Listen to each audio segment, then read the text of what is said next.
Benvenuti viaggiatori, io sono Fleur de Lis e vi accompagnerò nel mondo delle fate, il mondo dove l'immaginazione diventa realtà. Oggi realizzeremo un elastico decorato per i capelli. A fine video ci rivedremo per parlare di come è nata l'ispirazione per questo progetto creativo. E adesso iniziamo il nostro viaggio.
Ed eccoci giunti alla fine del nostro viaggio di oggi.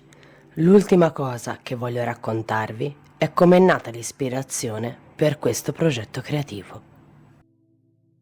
L'idea di questo progetto mi è venuta proprio l'altro giorno quando sono andata a trovare i miei genitori, perché mia madre aveva realizzato un'acconciatura proprio con un elastico con una treccia viola che aveva acquistato online e parlandone le ho detto che quando mi sarebbero cresciuti di più i capelli li avrei comprati anche io perché davano un bellissimo effetto, ma soprattutto erano molto semplici da usare. Soprattutto perché so che sembra strano, ma io non mi so fare la treccia da sola, anche se agli altri la so fare. Comunque, una volta tornata a casa, mi sono messa a guardare online questi elastici e ho pensato, sono molto semplici e sembrano molto facili da realizzare. E così ho deciso di crearli io stessa. In questo caso li ho realizzati con ciò che avevo in casa, quindi del filo da ricamo, ma sicuramente proverò a realizzarli in futuro anche con dei capelli finti.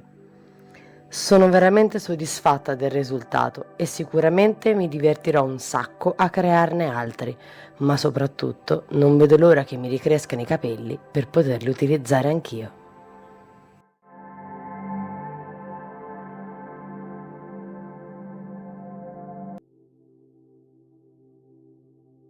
Spero che questo viaggio nella creatività vi sia piaciuto. Vi aspetto nel prossimo video e se volete continuare a viaggiare insieme a me in questo fantastico mondo, non perdetevi gli altri video e iscrivetevi al canale se non lo avete ancora fatto. E se volete contattarmi per delle informazioni o anche semplicemente chiacchierare con me, vi lascio tutti i link in descrizione. Ci vediamo nel prossimo viaggio.